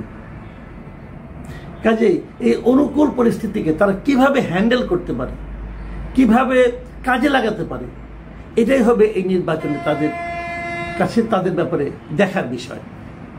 আর আমার আরেকটা ব্যাপার যেটা আমি জামাতে ইসলামের নেতৃবৃন্দকে বলবো, যে আপনারা যে কাজগুলি করছেন সেই কাজগুলিকে আরও একটু আপনাদেরকে ট্রান্সপারেন্টলি করতে হবে। কয়েকটা পয়েন্ট আমি বলি, যেমন আমি নিজে জামাত সম্পর্কে যে সমস্ত দ্বিধা আমার আছে সেগুলো আমি বলি। আপনারা শরিয়া আইন চান কি চান না, বিষয়টা ক্লিয়ার করতে হবে। কোনটা করলে ভালো, কোনটা করলে মন্দ সেটা আমি জানি না, আমি এটা বলবো না, আপনারা ঠিক করবেন। আমার জানার দরকার তারা আপনারা চান কি চান না। এটাকে রাজনৈতিক কৌশল হিসেবে যদি রাখেন যে আমি এটা বলবো না, পরে যা আমার মনে আছে সেটাই করব, এটা কিন্তু মানুষ খুব দ্রুতই আপনাদেরকে কিন্তু এটা নিয়ে ভুল বুঝবে। দ্বিতীয় কথা, ৭১ ব্যাপারে আপনাদের অবস্থানটা কি সেটাও আপনাদেরকে ক্লিয়ার করতে হবে। যদি আপনারা ক্লিয়ার করতে পারেন, আমি মনে করি এটা আপনাদের জন্য খুবই ইতিবাচক একটা ফল নিয়ে আসবে। ৩ নম্বর, আপনারা যে আন্দোলনটা করছেন, বিক্ষোভে যাচ্ছেন, বিক্ষোভে আপনারা মানে আপনাদের 5 দফা দাবি নিয়ে যাচ্ছেন, তার মধ্যে জুলাই সনদ বাস্তবায়ন আছে, পিআর পদ্ধতি আছে। আমি পিআর পদ্ধতি নিয়ে কথা বলি। পিআর পদ্ধতিতে আপনারা কি চান, কিভাবে চান, পিআর পদ্ধতি নিয়ে যতগুলি প্রশ্ন আছে, যেমন আমি একটা প্রশ্ন আপনাদের এখনই করি, যেমন এই যদি পিআর পদ্ধতি করেন তাহলে স্বতন্ত্র প্রার্থীদের ক্ষেত্রে আপনারা কি করবেন? এই প্রশ্নের উত্তর আমি কারো কাছে পাইনি। যারা পিআর পদ্ধতি নিয়ে আলোপ করেন তারা কেউ বলেননি। এরকম বিষয়গুলো, সবগুলি বিষয়, খুঁটিনাটি বিষয়গুলো নিয়ে আপনাদের ক্লিয়ার করতে হবে। প্রয়োজনে এগুলো নিয়ে একটা বুকলেট করেন, মানুষের মধ্যে এটা ছড়িয়ে দেন যে আপনি পিআর পদ্ধতি আসলে কি, এর ডিসঅ্যাডভান্টেজটা কী ছিল, অ্যাডভান্টেজটা কী ছিল, আমাদের প্রচলিত পদ্ধতিতে সমস্যা কোথায়, সুবিধা কোথায়, এই সবগুলি দেখিয়ে তারপর আপনারা কাজ করেন। এগুলো যদি আপনারা করতে পারেন, আমি মনে করি আপনাদের ব্যাপারে জনগণের সিদ্ধান্ত নেওয়ার ক্ষেত্রে সুবিধা হবে। প্রিয় দর্শক, জামাতে সার্জিসকে দেখা যাচ্ছে, তাই পূজা দেখতে গিয়ে বিভিন্ন গ্রামীণ পূজা মণ্ডপে এই বিষয়ে কথা বলছেন যে নির্বাচন কমিশন শাপলা তাদেরকে না দেওয়ার বিষয়ে কোনো যুক্তিসঙ্গত কারণ দেখাতে পারেনি। যুক্তিসঙ্গত কারণ অবশ্যই দেখাতে হবে, মানে এক রকমের বোঝেন তো, মানে এই দুর্দিনে ভীত, সন্ত্রস্ত এবং এই ভয়াবহ মববাজ তরুণদের দেখে কিছুটা বিব্রত হিন্দু সম্প্রদায়ের গ্রামের মানুষদের সামনে গলা ফুলিয়ে তিনি মাঝে মাঝে শাপলা চাইছেন বটে, কিন্তু ভুলেও এখন বলছেন না যে শাপলা না দিলে ধানের শীষ নিয়েও নির্বাচন করা যাবে না। হাতি কাদায় পড়লে যে ব্যাঙেও লাথি মারে, তার এক ভয়াবহ অভিজ্ঞতার মধ্য দিয়ে যাচ্ছে বাংলাদেশের রাজনৈতিক দল, তরুণদের দল, জাতীয় নাগরিক পার্টি এনসিপির নেতৃবৃন্দ। নির্বাচন কমিশন, যেই নির্বাচন কমিশনকে তারাই নিজ হাতে গত নভেম্বরে 2024-এর নভেম্বরে তাদের বিপ্লবের পর তাদের দাবির মুখে পুনর্গঠন করেছিল, এই হচ্ছে সেই নির্বাচন কমিশন যেই নির্বাচন কমিশনকে এনসিপি তার মহা রমরমার সময়ে, মানে এই মে জুন মাসেও এক্ষুনি পুনর্গঠন করতে হবে, নভেম্বরে গঠিত নির্বাচন কমিশন মে মাসে এসে আর ভালো লাগছে না, এই দাবি তুলে আগারগাঁওয়ের সামনে ব্যানার নিয়ে দাঁড়িয়ে পড়েছিল, কয়েকদিন ব্যাপী বিক্ষোভ করেছিল। এবং তখন জাতীয় নাগরিক পার্টি আর এনসিপির নামে যেহেতু বাঘে গরুতে প্রায় এক ঘাটে জল খেত, কাজেই সে সময় এনসিপি গিয়ে নির্বাচন কমিশন পুনর্গঠন করতে হবে, প্রধান নির্বাচন কমিশনারকে বাদ দিয়ে দিতে হবে, এই দাবি নিয়ে যখন নির্বাচন কমিশনের সামনে দাঁড়ালো, তখন কয়েকদিন প্রধান নির্বাচন কমিশনার নাসির উদ্দিন অফিসে যাওয়ার, অর্থাৎ নির্বাচন কমিশন কার্যালয়ে যাওয়ার সাহস পর্যন্ত করেন নাই। সেই দলের সাথে এখন এই নির্বাচন কমিশন চরম এক রকমের বেয়াদবি করছে। সেই দলের দাবি অনুযায়ী নির্বাচনী প্রতীকটুকু দিতেও এখন নির্বাচন কমিশন রাজি হচ্ছে না। নির্বাচন কমিশনের কাছে নিবন্ধনের আবেদনের সঙ্গেই জাতীয় নাগরিক পার্টি এনসিপি জানিয়ে দিয়েছিল তাদেরকে শাপলা, সাদা শাপলা অথবা লাল শাপলা নির্বাচনী প্রতীক হিসেবে দিতে হবে। তিনটা অপশন, তিনটাই শাপলা, সাদা শাপলা, লাল শাপলা অথবা শাপলা। দেখেন, নির্বাচন কমিশনের যে প্রায় শতাধিক প্রতীকের একটা তালিকা আছে, সেই তালিকায় কখনোই শাপলা ছিল না, কারণ শাপলা জাতীয় প্রতীক হিসেবে সংবিধানে একেবারে লিপিবদ্ধ আছে। সংবিধানের 4 নম্বর অনুচ্ছেদে বলা আছে বাংলাদেশের জাতীয় প্রতীক হচ্ছে একটা শাপলা, সেই শাপলার দুই দিকে ধানের শীষ, উপরে পাটপাতা আর দুই দিকে দুটো তারকা। এই প্রতীকটির মূল বিষয় যেহেতু শাপলা, জাতীয় ফুল শাপলা, কাজে একে নির্বাচন কমিশন কখনোই নির্বাচনী প্রতীক হিসেবে দিতে রাজি হবে না।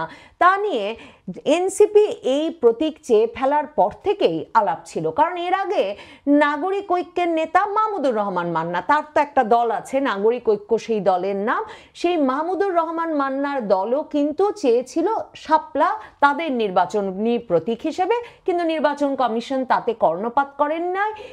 শেখ হাসিনা সরকার পতনের পর যখন মাহমুদুর রহমান মান্নার দলটা নিবন্ধন পেয়েছে, তখন মাহমুদুর রহমান মান্নার দল নাগরিক ঐক্যকে নির্বাচন কমিশন কেটলি হাতে ধরিয়ে দিয়েছে।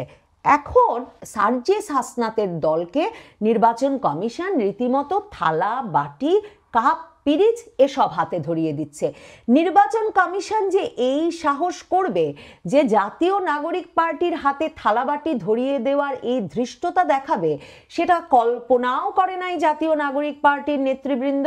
সার্জিস আলম গলা ফুলিয়ে বলে রেখেছিলেন সেই জুন জুলাই মাসেই যে তারা যদি শাপলা প্রতীক না পান তাহলে দেখে নেবেন কেউ ধানের শীষ প্রতীক নিয়ে কিভাবে নির্বাচন করেন, কারণ তাদের যুক্তি হচ্ছে শাপলার দুপাশে তো ধানের শীষ আছে, কাজেই জাতীয় প্রতীকের শাপলা যদি না দেওয়া যায় তাহলে ধানের শীষ কিভাবে নিয়ে নির্বাচন করে বিএনপি। কিন্তু এই সব যুক্তি, হুমকি কোনো কিছুতে কর্ণপাত না করে এই যে নির্বাচন কমিশন নিবন্ধন দিয়ে জাতীয় নাগরিক পার্টিকে জানিয়ে দিয়েছে তাদেরকে এই থালাবাটি, কাপ, পিরিচ থেকেই একটা কিছু বেছে নিতে হবে, এটা একেবারে মানে চমকে দিয়েছে জাতীয় নাগরিক পার্টির নেতৃবৃন্দকে। কিন্তু তারা যদিও বা বলছেন কিভাবে এই শাপলা আদায় করে নিতে হয় সেটা তারা জানেন এবং তারা আইনি লড়াই লড়ে কিংবা রাজপথে তাদের শাপলা তারা আদায় করে নেবেন, কিন্তু তারা জানেন রাজপথে দুটো লোক জমানোর কোনো উপায় তাদের নাই। সেই জুলাই পদযাত্রার কোনো জেলায় লোক জমাতে না পেরে আর গোপালগঞ্জ, কক্সবাজার সহ বিভিন্ন জেলায় ধাওয়া খেয়ে রীতিমতো পুলিশ, সোয়াট, সেনাবাহিনীর প্রহরায় সেই জুলাই পদযাত্রা শেষ করে কোনো মতে প্রাণ ইজ্জত বাঁচিয়ে ঢাকা ফেরার পর থেকে এই দলটি আর রাজপথে কোনো সমাবেশের ডাক দেওয়ার সাহসই করে না। মানে সর্বশেষ তারা দিয়েছিল 3 তারিখ জুলাই পদযাত্রার সমাপনী সভা হিসেবে ঢাকার শহীদ মিনারে, সেখানেও লোকজন জড়ো হয় নাই। কাজেই এই দল এখন মিলনায়তনের ভেতর কর্মী সমাবেশ করে মাঝে মাঝে। সেপ্টেম্বরের শুরুতেও একটা কর্মী সমাবেশ করেছে, সেই কর্মী সমাবেশেও 250 উপজেলার কর্মীদের নাকি তারা ডাক দিয়েছিল, কিন্তু মিলনায়তনটাও ভরে নাই। মানে মিলনায়তনের বাইরে এলে কয়েকশো লোকের মিছিল হবে ওই 250 উপজেলার প্রতিনিধি নিয়ে, এমন কথাও মনে হয় নাই সেই প্রতিনিধি সম্মেলনের ছবি দেখে। এহেন অবস্থায় নির্বাচন কমিশনও জানে যে এই দলকে থালাবাটি ধরিয়ে দেওয়াই ভালো, কারণ এমনকি থালাবাটি নিয়ে দুয়ারে দুয়ারে গেলেও এদের কারো জামানত বাঁচবে কিনা তা বলা মুশকিল। নাসির উদ্দিন পাটোয়ারি এই জাতীয় নাগরিক পার্টির আরেক নেতা, উনি বলেছেন নির্বাচন কমিশন তাদের সাথে মশকরা করছে। এইসব থালা, বাটি, কাপ, পিরিচ এই সব প্রতীক নাকি অবসলিট হয়ে গেছে, মানে এগুলো মেয়াদোত্তীর্ণ হয়ে গেছে, এগুলো আর এই যুগে কেউ ব্যবহার করে না। কাজেই এসব প্রতীক দিয়ে একরকমের মশকরা করছে নির্বাচন কমিশন, তারা নাকি দেখে নেবেন এবং আদায় করে নেবেন। এই নাসির উদ্দিন পাটোয়ারির বেচারা কদিন আগে দেখলাম যে বিএনপির নেতাকর্মীরা তার এলাকা চাঁদপুরে রীতিমতো মিছিল সমাবেশ করছে, তাকে তার নিজ এলাকায় অবাঞ্ছিত ঘোষণা করে। কাজে এই নেতারা নিজ নিজ এলাকায় যেতে পারবেন কিনা, দুটো লোক জমাতে পারবেন কিনা, 5টা ভোট পাবেন কিনা, এই সব নিয়ে যখন সন্দেহ, তখন তারা কোন প্রতীকে নির্বাচনে রাজি হবেন কি হবেন না সেটা নিয়ে কেউ কর্ণপাত করবেন না। এই বিষয়টা হাসনাত সার্জিসও বোঝেন। সার্জিসকে দেখা যাচ্ছে তাই পূজা দেখতে গিয়ে বিভিন্ন গ্রামীণ পূজা মণ্ডপে এই বিষয়ে কথা বলছেন যে নির্বাচন কমিশন শাপলা তাদেরকে না দেওয়ার বিষয়ে কোনো যুক্তিসঙ্গত কারণ দেখাতে পারেনি। যুক্তিসঙ্গত কারণ অবশ্যই দেখাতে হবে, মানে এক রকমের বোঝেন তো, মানে এই দুর্দিনে ভীত, সন্ত্রস্ত এবং এই ভয়াবহ মববাজ তরুণদের দেখে কিছুটা বিব্রত হিন্দু সম্প্রদায়ের গ্রামের মানুষদের সামনে গলা ফুলিয়ে তিনি মাঝে মাঝে শাপলা চাইছেন বটে, কিন্তু ভুলেও এখন বলছেন না যে শাপলা না দিলে ধানের শীষ নিয়েও নির্বাচন করা যাবে না। কারণ তাদের মধ্যে একটা দলের আবার সে ধান্দাও আছে যে যদি ধানের শীষ প্রতীক নিয়ে নির্বাচন করে কিছু ভোট অন্তত পেয়ে যদি সংসদে চলে যাওয়া যায়। আর ডক্টর মোহাম্মদ ইউনূসের আশীর্বাদের হাত তো উঠে গেছে তাদের ওপর থেকে। একদিকে যেমন আক্তার হোসেনকে নিয়ে গিয়ে নিউ ইয়র্কে ডিম খাইয়েছেন তিনি, এবং সেই আক্তার হোসেন ডিম খাওয়ার পরেও সেই নিউ ইয়র্কে বা যুক্তরাষ্ট্রে যেখানে বিপুল সংখ্যক প্রবাসী বাংলাদেশির বাস, সেখানে আক্তার হোসেন বা এই যারা তাসনিম যারা তাদের কারো জন্যই এনসিপির এমন কোনো সমর্থক গোষ্ঠীকে কোনো আয়োজন করতে দেখা যায়নি বা তাদের সমর্থনে যুক্ত হয়ে পড়তে বা তাদের সমর্থনে জড়ো হতে দেখা যায়নি, যা দেখে বোঝা যাবে যে দেশে হয়তো জাতীয় নাগরিক পার্টির দিন রমরমা শেষ হয়েছে, কিন্তু বিদেশে তাদের সমর্থন আছে। আর জামায়াতে ইসলামী নেতা সৈয়দ মোহাম্মদ তাহের বিরাট সমাবেশ করেছেন, বিরাট সম্বর্ধনা, হাজার হাজার লোকের বিরাট সম্বর্ধনা আয়োজিত হয়েছিল তার জন্য নিউ ইয়র্কে। এই জাতীয় নাগরিক পার্টির পেছনে, হাসনাত আবদুল্লাহর পেছনে বরাবর কিন্তু মূল শক্তি হিসেবে রাজপথে দাঁড়িয়ে গিয়েছিল জামায়াতে ইসলামী। এখন দেখেন এই জাতীয় নাগরিক পার্টির শুধু তো শাপলার আবদার না, আরো অনেক অনেক আবদার আছে। তাদের আবদার আছে সংবিধান বাতিল করে দিতে হবে, তাদের আবদার আছে জুলাই সনদকে সংবিধানের উপরে স্থান দিতে হবে, তাদের আবদার আছে সংবিধান প্রণয়নের জন্য গণপরিষদ নির্বাচন করতে হবে, তাদের আবদার আছে জাতীয় পার্টি সহ 14 দল মানে আওয়ামী লীগের দোসর সব দলকে নিষিদ্ধ করতে হবে। কেউ কানে তুলছে তাদের এসব কথা? কখনো আপনাদের মনে হয়েছে ডক্টর মোহাম্মদ ইউনূস কিংবা তার সরকার এসব কোনো কথায় কর্ণপাত করছে? দেখেন, নুরুল হক নুরুর অন্তত একবার সাহস হলো যে গণ অধিকার পরিষদের ব্যানারে বিরাট লোক সমাগম ঘটিয়ে জাতীয় পার্টির অফিস অভিমুখে এক্ষুনি তাদের নিষিদ্ধ করতে হবে এই দাবি নিয়ে রাজপথে নামার, এবং গণ অধিকার পরিষদ কয়েক দফা এর মধ্যে বলেছেও যে তারা এই নিষিদ্ধ করেই ছাড়বে এবং কয়েকবার রাজপথেও নেমেছে। কিন্তু জাতীয় নাগরিক পার্টির সেই সাহস, সেই সাধ্যও হয় নাই। কারণ নুরুর মতো একবার যদি সেনাবাহিনীর প্রকাশ্য পিটুনি এই হাসনাত, সার্জিস, নাহিদদের গায়ে পড়ে, এই আক্তার হোসেনের গায়ে যদি ডিমের বদলে লাঠির বাড়ি পড়ে, তাহলে ঘর থেকে বের হওয়ার আর উপায় থাকবে না জাতীয় নাগরিক পার্টির নেতৃবৃন্দের। জাতীয় নাগরিক পার্টির নেতৃবৃন্দের অবস্থা কোন জায়গায় দাঁড়িয়েছে ভাবেন। যে নির্বাচন কমিশন তারা তৈরি করেছেন সেটা তাদের কর্ণপাত করছে না তাদের আবদারে, সে কথা তো বললামই। যেই সরকার তারা বসিয়েছেন সেই ইউনূস সরকার তাদের কোনো আবদারে কর্ণপাত করছে না, সেটাও বললাম। বাংলাদেশে 2024-এর আগস্টের পর থেকে হাসনাত আব্দুল্লাহ বিশেষভাবে একদম তালিকা দিয়ে কিংবা জুলাই রেভলিউশনারি অ্যালায়েন্স পাঠিয়ে কিংবা ইনকিলাব মঞ্চ, মানে নানা নামে তো তারা মববাজ দল গঠন করেছেন, এমন নানা রকম মব বাহিনী পাঠিয়ে বাংলাদেশের সংবাদ মাধ্যমগুলোকে পুনর্গঠন করেছেন। মানে টেলিভিশন, পত্রিকা, অনলাইন সংবাদ মাধ্যমের একেবারে শীর্ষ পদ থেকে শুরু করে একেবারে প্রাথমিক পদ পর্যন্ত সব খোল নলচে পাল্টে ফেলে ফ্যাসিস্টের দোসর মুক্ত করেছেন তারা বাংলাদেশের সংবাদ মাধ্যমগুলোকে, এবং তাদের নেতৃত্ব আর তাদের যে জবরদস্তি, তাদের যে নিয়ন্ত্রণ, সেটা প্রতিষ্ঠা করেছেন। সেই সংবাদ মাধ্যমের সাংবাদিকেরা ডক্টর মোহাম্মদ ইউনূস আর তার সফর সঙ্গী বিরাট দল যখন 2 তারিখ শাহজালাল আন্তর্জাতিক বিমানবন্দরে পৌঁছলো নিউ ইয়র্ক সফর শেষ করে, যখন সেই সাংবাদিকেরা বিএনপির ভারপ্রাপ্ত চেয়ারম্যানের উপদেষ্টা হুমায়ুন কবিরের সাক্ষাৎকার নিচ্ছিলেন, এনসিপির নেতা কর্মীরা নাকি আক্তার হোসেন আর তাসনিম জারাকে স্বাগত জানাতে ওখানে ইনকিলাব ইনকিলাব, জিন্দাবাদ জিন্দাবাদ বলে স্লোগান দিচ্ছিলেন। সাংবাদিকেরা তাদেরকে বলেছিলেন, আপনারা একটু আস্তে কথা বললে বিএনপি নেতা হুমায়ুন কবিরের সাক্ষাৎকারটা নিতে সুবিধা হয়। এনসিপি কি সাংবাদিকের কথায় চলবে? কাজে এনসিপির নেতাকর্মীরা তখন আরো প্রবল জোশে এবং বিক্ষোভে রাগে ফেটে পড়ে ইনকিলাব ইনকিলাব, জিন্দাবাদ জিন্দাবাদ স্লোগান দিতে শুরু করেন। এই অবস্থায় ক্ষেপে ওঠেন বাংলাদেশের সাংবাদিকেরা, এবং সাংবাদিকেরা বলেন, খুব ভালো, আমরা চলে যাচ্ছি, আপনারাই আপনাদের 2 নেতা তাসনিম জারা আর আক্তার হোসেনকে স্বাগত জানান। আমরা বিমানবন্দরে তাদের কোনো উক্তিও নিতে চাই না। তারা বিমানবন্দরে, মানে দেশে ফিরে যে সংবাদ সম্মেলন করতে চাইছেন সেই সংবাদ সম্মেলনেও আমরা কেউ যোগ দেব না। এই এনসিপির নেতা কর্মীরা তখন তাদের 2 নেতা একদিকে ডিম খেয়ে দেশে ফিরেছেন, অন্যদিকে দেশে ফিরেও সাংবাদিকদের সঙ্গে 2 লাইন যদি বলতে পেরে শিরোনাম হতে না পারেন, এই এত বড় দুর্ঘটনা তাদের জীবনে ঘটে যাচ্ছে বুঝতে পেরে তখন সাংবাদিকদের হাতে পায়ে ধরেছেন বাংলাদেশের টেলিভিশন, পত্রিকার, সংবাদ মাধ্যমের সাংবাদিকেরা।